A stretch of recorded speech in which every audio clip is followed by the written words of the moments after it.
Hello everyone, good morning. TSPSC group 1కి సంబంధించి 9వ తారీఖు మనకి ప్రిలిమినరీ ఎగ్జామినేషన్ జరగనుంది.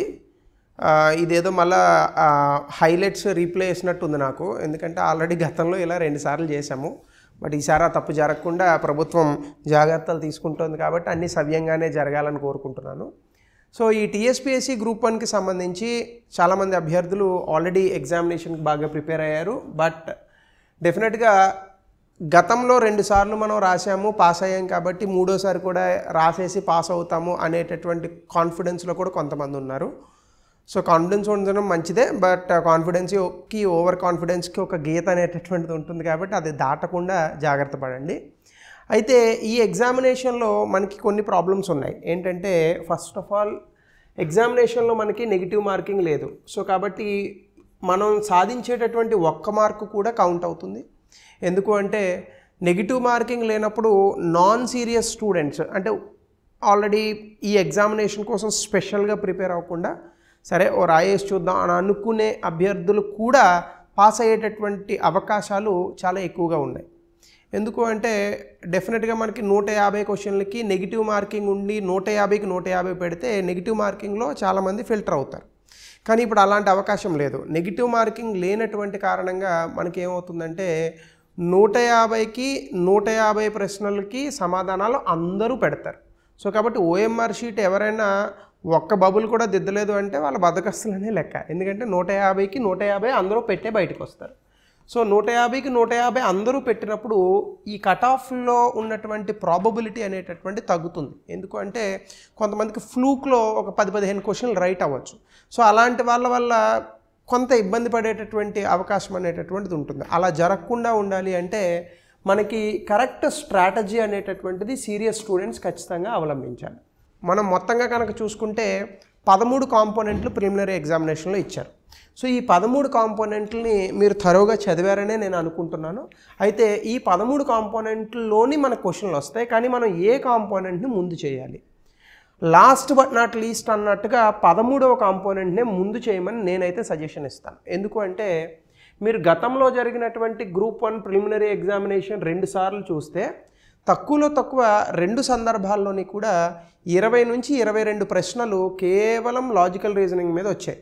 అంటే మీరు చెప్పచ్చు సింపుల్గా, సార్ 13 కాంపోనెంట్లు ఉన్నాయి కదా, ప్రతి కాంపోనెంట్కి 12 బిట్లే రావాలి కదా, అప్పుడు అటు ఇటుగా 156 బిట్లు అవుతాయి, ఒక 6 అటు ఇటుగా ఎక్కడ తగ్గినా ప్రతి కాంపోనెంట్కి 10 బిట్లు ఇవ్వాలి కదా, 12 బిట్లు ఇవ్వాలి కదా, అలాంటి లాజిక్స్ ఏం లేవు. 13 కాంపోనెంట్లని కలిపి 150 ప్రశ్నలు ఇస్తారు. ఒక్కొక్క కాంపోనెంట్కి 12 బిట్లు ఇవ్వాలని రూల్ ఏమీ చెప్పలేదు. ఎక్కడా కూడా నోటిఫికేషన్లో దీనికి సంబంధించినటువంటి సమాచారం కూడా ఎక్కడ రాయలేదు. సో కాబట్టి ఆ కోవలో కనుక మీరు చూస్తే లాజికల్ రీజనింగ్ అనేటటువంటిది ఏదైతే ఉందో and data interpretation, analytical ability, ఇది గతంలో 22 ప్రశ్నల వరకు ఇచ్చారు. నా sincere suggestion to all of you, my humble and brotherly advice to all of you, fruitful advice ఏంటంటే మీరు group 1 preliminary examination paper open చేయగానే ముందే మ్యాథ్స్ క్వశ్చన్స్ చేయండి. ఈ 22 క్వశ్చన్లకి కావాలి అని అనుకుంటే 30 నిమిషాల వ్యవధి తీసుకోండి, ఇబ్బంది ఏం లేదు. ఎందుకు అంటే ఈ 22 క్వశ్చన్లో మీరు తక్కువలో తక్కువ, అంటే మినిమం టు మ్యాక్సిమం అని నేను ఏం చెప్పట్లేదు, కానీ ఒక రేంజ్ అయితే చెప్తాను. 18 నుంచి 20 ప్రశ్నలు, అంటే 90% ఉత్తీర్ణతతో మీరు ఈ మ్యాథ్స్, రీజనింగ్, ఈ బిట్స్ కనుక చేయగలిగితే మీరు ఖచ్చితంగా ప్రిలిమినరీ ఎగ్జామినేషన్ కట్ ఆఫ్ రేంజ్లో ఉంటారు. ఎందుకంటే లాస్ట్ టైం కూడా మనకి ఇచ్చినటువంటి టఫ్ పేపర్లో కట్ ఆఫ్స్ 50, 60, 70 ఆ రేంజ్లోనే వచ్చాయి. ఇంకా ఫస్ట్ టైం ఇచ్చిన పేపర్లో అయితే ఇంకా తగ్గాయి.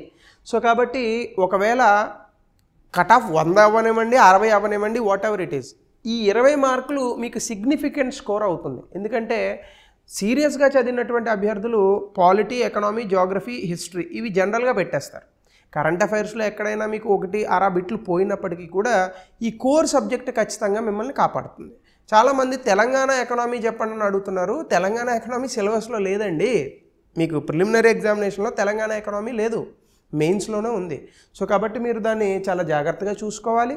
సో నేను చెప్పేటటువంటి అంశం ఏంటంటే ఖచ్చితంగా మీరు ఈ పర్టికులర్ ప్రాబబిలిటీ అనేటటువంటి దాన్ని అర్థం చేసుకొని చేయండి. So my sincere advice to all of you ఏంటంటే ముందు 13వ కాంపోనెంట్ అయినటువంటి లాజికల్ రీజనింగ్ కనుక మీరు బాగా చేయకపోతే, ఈరోజు 6వ తారీఖు 6, 7, 8 3 రోజులు కూడా మిగతా సబ్జెక్టులను పక్కన పెట్టి రోజుకి కనీసం 5 గంటలు విపరీతంగా మ్యాథ్సే ప్రాక్టీస్ చేయండి.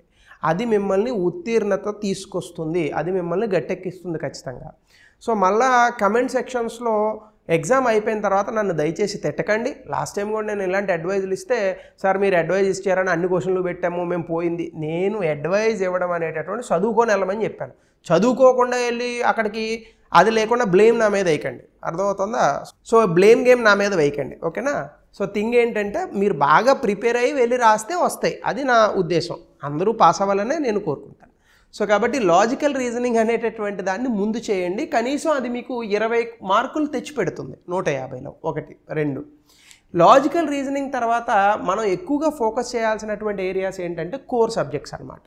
అంటే Indian constitution and polity, governance and public policy కూడా మనకి పాలిటీలోనే వస్తుంది, history and culture of India, దీంతో పాటుగా economic and social development of India, geography. ఇవి మీరు ఎక్కువగా బిట్స్ చేయాలి. అంటే వీటి మీద వచ్చేటటువంటి బిట్లు మీకు పూర్తి స్థాయిలో తెలియకపోయినా మీరు ఎలిమినేషన్ పద్ధతులు కనుక ఉపయోగిస్తే ఖచ్చితంగా ఆ ఎలిమినేషన్ పద్ధతులతో ఎగ్జామినేషన్లో ఎక్కువ క్వశ్చన్స్ చేయడానికి అవకాశం ఉంటుంది. నేను అలాగే ఎలిమినేషన్ అనేటటువంటిది ఎలా చేయాలి, ఎలిమినేషన్ టెక్నిక్స్ అనేటటువంటి దానిపైన నేను ఖచ్చితంగా ఒక క్లాస్ చేస్తానండి. సో ఈ రోజు కానీ రేపు కానీ క్లాస్ చేసేటటువంటి ప్రయత్నం చేస్తాను. బికాజ్ నాకు ఉన్న హెక్టిక్ షెడ్యూల్ వల్ల ఇటీవల కాలంలో ఒక 4 రోజులు మీకు క్లాసెస్ రాలేదు. అలాగే మన డైలీ కరెంట్ అఫైర్స్ ప్లేస్లో కూడా ఎకనామీ క్లాసెస్ స్టార్ట్ చేస్తానని చెప్పాను. నేను దాని మీద వర్క్ చేస్తున్నాను. మన డైలీ కరెంట్ అఫైర్స్ వేరొక ఛానల్లో వస్తుంది, చాలామందికి తెలిసే ఉంటుంది. సో కాబట్టి ఈ రకంగా ఎలిమినేషన్ టెక్నిక్స్ అనేటటువంటివి ఏవైతే ఉన్నాయో, ఈ యొక్క ఎలిమినేషన్ టెక్నిక్స్ అనేటటువంటి వాటిని మీరు పాటిస్తే ముందుగా మనము మ్యాథ్స్ అండ్ రీజనింగ్, తర్వాత కోర్ సబ్జెక్ట్స్ అయినటువంటి 4 సబ్జెక్టులు, ఖచ్చితంగా కోర్ సబ్జెక్ట్స్లో 40 క్వశ్చన్లు వస్తాయి, మ్యాథ్స్ ఒక 20. సో సాలిడ్గా మీకు 60 మార్కులు వచ్చేస్తాయి ఖచ్చితంగా. మిగతావి మీరు కళ్ళు మూసుకొని పెట్టినా 20-30 మార్కులు నెగిటివ్ మార్కింగ్ లేదు కాబట్టి కలిసేటటువంటి అవకాశం ఉంటుంది. ఖచ్చితంగా ఇవి 90% యాక్యురసీస్తో పెట్టాలి. అంటే పాలిటీ క్వశ్చన్స్ 10 క్వశ్చన్లు వస్తే కనీసం 8 నుంచి 7 క్వశ్చన్లు రైట్ అయ్యేటటువంటి అవకాశం ఉండాలి. అలా చేస్తే తప్ప మీరు ఎగ్జామినేషన్లో ఉత్తీర్ణత సాధించే అవకాశం ఉండదు. నేను ఎందుకు ఇంత గట్టిగా చెప్తున్నాను అంటే 150 మార్కులకి ఉదాహరణకి కట్ ఆఫ్ 80 ఉందనుకోండి, మీకు 100 మార్కులు రావాలా. అప్పుడే మీరు మెయిన్స్ ఎగ్జామినేషన్కి రిజల్ట్ వచ్చేలోపు సన్నద్ధం అవుతారు. మెయిన్స్ ఎగ్జామినేషన్ పూర్తి స్థాయిలో చదవడానికి అవకాశం ఉంటుంది. అలా కాకుండా స్ట్రైట్ అవే మీరు కూర్చొని కట్ ఆఫ్ ఎంత వస్తుంది 80 అని అనుకుంటే మీకు 82 మార్కులు వచ్చినాయి అనుకోండి, చాలా కష్టం అది. అప్పుడు ఏమవుతుందంటే ఒక 15 రోజులు మీ సమయం వృధా అవుతుంది. ప్రిలిమ్స్ పాస్ అవుతామా అవ్వమా, కట్ ఆఫ్లో ఉంటామా ఉండమా, ఇలాంటి మీమాంస్లో పడతారనమాట. అప్పుడు మెయిన్స్లో సన్నద్ధం అవడానికి మీకు అది ఇబ్బంది కలిగిస్తుంది. So my sincere advice to all of you ఏంటంటే ఈ పద్ధతిలో మీరు ఎగ్జామినేషన్ని చేయండి. ఈ 3 రోజులు కూడా ఈ అంశాలనే చదవండి, ఇంకా కొత్త అంశాలను చదవద్దు. అంటే కోర్ సబ్జెక్ట్ మీరు ఆల్రెడీ చదివి ఉంటారు కాబట్టి దాన్నే రివిజన్ చేసుకునేటటువంటి ప్రయత్నం చేయండి. రివిజన్ కన్నా కూడా నేను చెప్పే అంశం ఏంటంటే మీరు ఏదైనా టెస్ట్ సిరీస్ రాసి ఉంటారు కదా, ఆ టెస్ట్ సిరీస్లో ప్రశ్నలు కీ అది చదువుకోండి చాలు. అంతకుమించి ఎక్కువ చేసేంత సమయం లేదు, సమయాన్ని వృధా చేయకండి. మ్యాథ్స్ మాత్రం రోజుకి కనీసం 3 నుంచి 4 గంటలు కేవలం మ్యాథ్స్ మీదే పెట్టండి. 22 క్వశ్చన్లు కనుక మన అదృష్టం బాగుండి వస్తే 20 క్వశ్చన్స్లో కనుక మీరు ఆన్సర్లు కరెక్ట్గా పెట్టగలిగితే అది మిమ్మల్ని గట్టెక్కిస్తుంది.